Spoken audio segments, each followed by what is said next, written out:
बहुत पुरानी बात है। दक्षिण भारत में एक राजा राज्य करता था। राजा का राज्य समुद्र के किनारे था। राजा को भोजन के साथ मछलियां खाने का बहुत शौक था। बिना मछलियों के राजा का भोजन अधूरा रहता था। एक बार की बात है, राजा के राज्य में बहुत तेज तूफान आया, जिसके कारण कोई भी मछुआरा मछली पकड़ने के लिए समुद्र में नहीं जा सका। उस दिन राजा को भोजन में मछलियां नहीं मिली, जिससे राजा बहुत उदास हो गया। राजा ने जब अपने मंत्रियों से इस बारे में पूछा तो उन्होंने बतलाया कि इतने तेज तूफान में समुद्र में मछली पकड़ने जाना अपनी जान पर खेलने के समान है, इसलिए कोई भी मछुआरा समुद्र नहीं जा रहा है। राजा ने घोषणा करवाई कि जो भी समुद्र से ताजी मछलियां लाएगा उसे मुंह मांगा इनाम दिया जाएगा। राजा की घोषणा सुनकर मछुआरों के मन में लालच तो आया, किंतु कोई भी मछुआरा अपनी जान जोखिम में डालने के लिए तैयार नहीं हुआ। उसी राज्य में एक बहुत ही गरीब मछुआरा रहता था। उसे जब राजा की इस घोषणा का पता चला तो अपनी दरिद्रता दूर करने के लिए वह अपनी जान की परवाह किए बगैर समुद्र में चला गया। समुद्र में उसने जाल फेंका, जिसमें कई बड़ी बड़ी मछलियां फंस गई।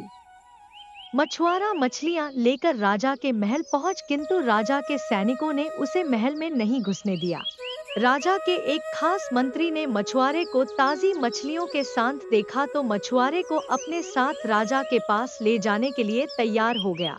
मंत्री जानता था कि राजा मछलियां देखकर बहुत अधिक प्रसन्न होगा और इसके बदले मछुआरे को बहुत सारा धन देगा, इसलिए उसने मछुआरे के समक्ष एक शर्त रखी कि जो भी इनाम मिलेगा उसका आधा हिस्सा मंत्री अपने पास रखेगा।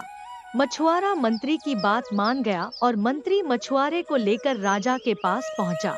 मछुआरे के पास ताजी ताजी मछलियां देख राजा बहुत खुश हुआ। राजा ने मछुआरे को मुंह मांगा इनाम मांगने के लिए कहा। मछुआरा राजा से हाथ जोड़कर बोला, महाराज, मुझे 20 कोड़े मारे जाएं।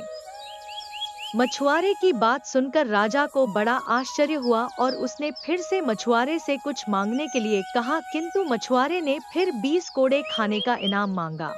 राजा ने अपने सैनिकों को बुलाया और मछुआरे को 20 कोड़े मारने का आदेश दिया। सैनिकों ने मछुआरे को कोड़े मारना शुरू किया।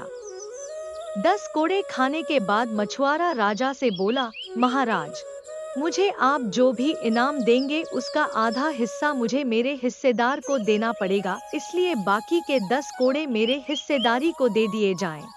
मछुआरे की बात सुनकर राजा को फिर आश्चर्य हुआ और राजा ने उसके हिस्सेदार का नाम पूछा। मछुआरा मंत्री की तरफ इशारा करते हुए बोला, महाराज, यही मेरे हिस्सेदार हैं। इन्होंने ही मुझे आपके पास लाने के बदले प्राप्त इनाम का आधा हिस्सा मांगा है। राजा ने मंत्री की ओर देखा तो मंत्री ने शर्म से अपना सर झुका लिया। राजा ने आदेश दिया कि बाकी की 10 कोड़े मछुआरे के हिस्सेदार को मारे जाएं। सैनिकों ने राजा के आदेश पर मंत्री को 10 कोड़े मारे।